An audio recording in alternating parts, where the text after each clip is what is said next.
여러분, 우리 인생의 행복으로 끝나면 얼마나 좋아요. 그런데 그렇지 않으면 우리가 알게 되잖아요. 제가 여러분하고 말씀을 몇 번 나눈 적이 있지만 오늘 말씀을 준비하다가 다시 여러분에게 이 말씀을 좀 나누게 됐어요. 저는 제가 심각하게 정말 목회를 그만두려고 생각했던 적이 딱 2번이었어요. 물론 이런 마음들이 우리 가정을 지키면서도 손 놓자 이런 마음이 있잖아요. 애를 기르다가도 아휴 이놈의 새끼 그냥 손 놓는다 이런 마음이 있잖아요. 목회도 사실 매번 고민하고 참 부족하다 이런 걸 느끼는데 정말 아예 손을 정말 놓고 싶고 이건 하나님의 부르심이 잘못됐다고 제가 확신했던 적이 있었어요. 2번인데 첫 번째는 제가 처음 개척 나갔을 때 아이를 낳았을 때였어요. 아이가 낳았는데 아이가 건강하지 않은 거예요. 이 아이가 3년 동안 병원 생활할 줄 몰랐어요. 남들은 애기 안고 막 웃고 하는데 저희는 아기랑 웃은 사진이 한 번도 없어요. 제 배 위에다 올려놓은 적이 한 번도 없어요. 집사람은 아이 때문에 매일마다 아무것도 못하고, 그래서 제 기도 제목이 나중에 하나님이 아이를 데려가 달라는 게 기도 제목이었어요. 이건 말이 안 되더라고요. 아무리 하나님 내가 물론 목사가 된다고 하지만은 뭐 잘한 건 없지만 그래도 부르심 받았는데 아니 그냥 정상적인 거 달라고 하는 게 뭐 큰 문제입니까? 근데 왜 이건 이해가 안 되는 거예요? 뭘 원한다고? 30 넘은 그때 당시 제 원 바깥에 있는 하나님의 일하심을 보기에는 역부족이었어요. 그게 안 보이는 거예요. 그래서 주저앉아 버렸어요. 그냥 손 놓자, 끝내자. 그런데 그럴 용기도 없었어요. 그냥 그 안에 머물렀어요. 버텼어요. 뭐 이긴 것도 아니에요. 그러다 시간이 지났어요. 또 한 번 제가 목회를 그만두려고 했던 게 이제 40살 정도 넘어서 중반에 담임 목회를 하면서 교회가 너무 커졌어요. 너무 은혜를 받았어요. 하나님 너무 감사한 거예요. 제 마음속엔 사실 목회에 대한 어떤 좀 변질된 마음이 있었어요. 예수 안 믿는 저희 친척들이 많았기 때문에 예수 믿는 사람 좀 본때 있게 좀 보여주고 싶었어요. 목사로서 보여주고 싶은 거는 교회가 성장하고 이 정도 교인들이 있는 담임 목사야, 그러면 그들이 예수를 믿는 줄 알았어요. 저는 십자가와 관계없는 잘못된 것에 마음이 있었어요. 그런데 어느 날 그렇게 이루어졌는데 문제가 생겼어요. 너무 힘든 거예요. 매일마다 교인들의 아픈 소식이 들려오는 거예요. 누가 암 걸렸다 그러고, 누가 가정이 깨졌다 그러고, 갑자기 아들이 죽었다 그러고, 갑자기 딸이 집 올라갔다 그러고, 너무너무 해결되지 않는 일들이 이렇게 많이 올 줄을 모르겠네요. 매일마다 지옥 같은 거예요. 너무 어려운 거예요. 이거를 감당하고 안기가 너무 고통스러워서 이러다 죽겠더라고요. 그래서 주님, 내 이제 알았어요. 목사는 아무나 하는 게 아니군요. 주님이 잘못 부른 것 같아요. 나 여기서 딱 멈출게요. 손 털을게요. 근데 그때도 그런 용기가 없었어요. 그런데 그때마다 주님께서 저의 눈을 하나님께로, 특별히 예수님의 겟세마네 동산으로 자꾸 옮기시는 거예요. 예수님이 뭐라고 이 땅에 오셔서 구원 아주 뽐때 있게 이루시면 되는데 왜 이런 구절이 있지? 왜 겟세마네 가가지고 매일마다 막 아파하시고 이 잔을 내게서 떠나게 하소서, 아니면 먹겠습니다, 땀방울이 빗방울 될 때까지 하나님이란 분이 왜 이렇게 고민하시나? 그런데 그때 십자가로 부름받은 주님의 마음이 읽혀지기 시작했어요. 또 하나는 이 삶의 모든, 저만이 아니라 모든 사람이 삶의 목회로 부름받은 거라고요. 여러분이 가정으로, 직장으로, 이 땅으로 다 목회자로 부름받았잖아요. 그 교우들의 삶을 하나님이 보게 하시는 거예요. 저한테 말했으면 너는 아무것도 아니다, 그거 가지고 너 뭐 어렵다느냐. 직접 당하는 교인들, 그 교인들의 삶은 너무도 힘들었어요. 그 교인들의 모습을 보게 한 거예요. 그때 저는 하나님 앞에 아무 얘기를 할 수가 없었어요.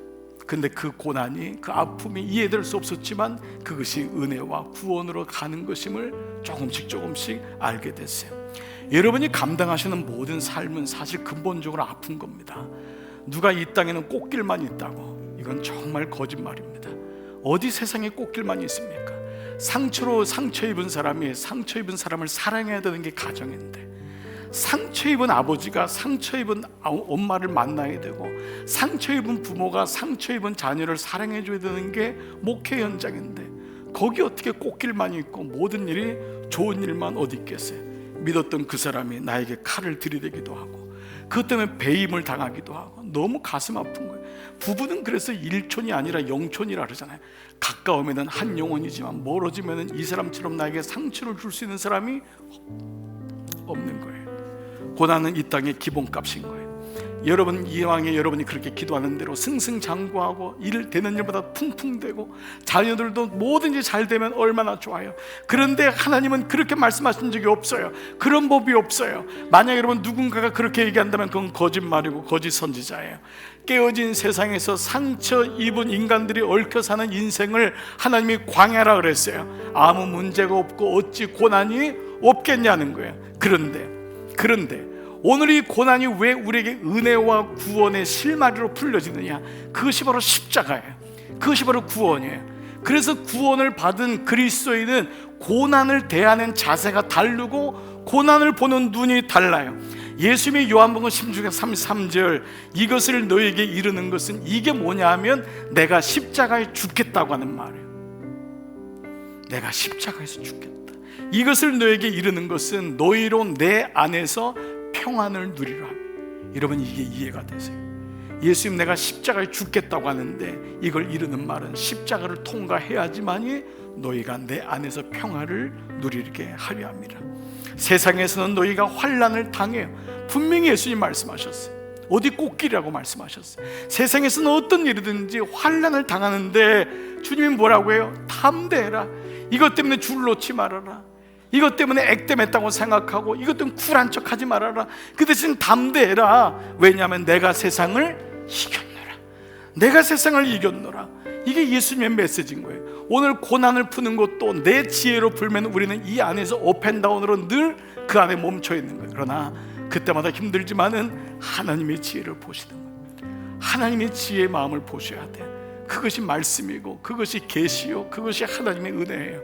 그 은혜가 있을 때만 이 고난이 그나마 주님의 은혜로 풀려지고 그 안에서 버티고 견딜 수 있는 힘을 주세요. 세상은 여러분에게 버티지 말라 그래요. 그냥 쿨하게 살라 그래요. 고난 생각하지 말라고 해요. 그러나 욥기에서는 우리에게 이 고난의 마음을 계속해서 묵상하게 하세요. 오늘 임직하시는 집사님들, 또 이미 임직하신 여러분, 저는 직분이 뭘까 생각합니다. 직이란 건 사명이에요.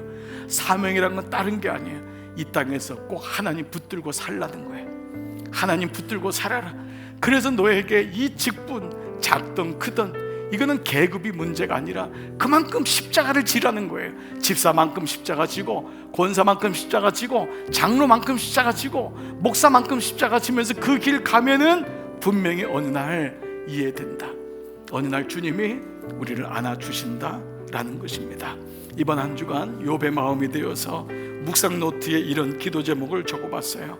주님, 왜 저에게, 왜 우리 교우들에게 이런 일들이 일어나는지 저는 잘 모르겠어요. 어떤 누구든 그렇게도 분명하게 이유에 대해서 말하곤 하는데 사실 저는 여전히 잘 모르겠어요. 왜 우리 교우들에게 저런 일이 일어나는지 저는 잘 모르겠어요. 하지만 저는 주님께서 저와 우리 교우들의 삶과 미래를 무엇보다 우리들의 구원을 주님께서 붙잡고 있음을 저는 믿어요. 왜냐하면 우리는 모두 주님의 것이기 때문에. Because we are all yours. Because we are all yours. 우리 모두는 주님의 것이기 때문에. 그래서 지금은 이해할 수가 없고 지금은 잘 모르지만 우리는 주님 안에 거하는 아들, 딸이기 때문에 이것이 욥기가 우리에게 끊임없이 던져주시는 하나님의 지혜입니다.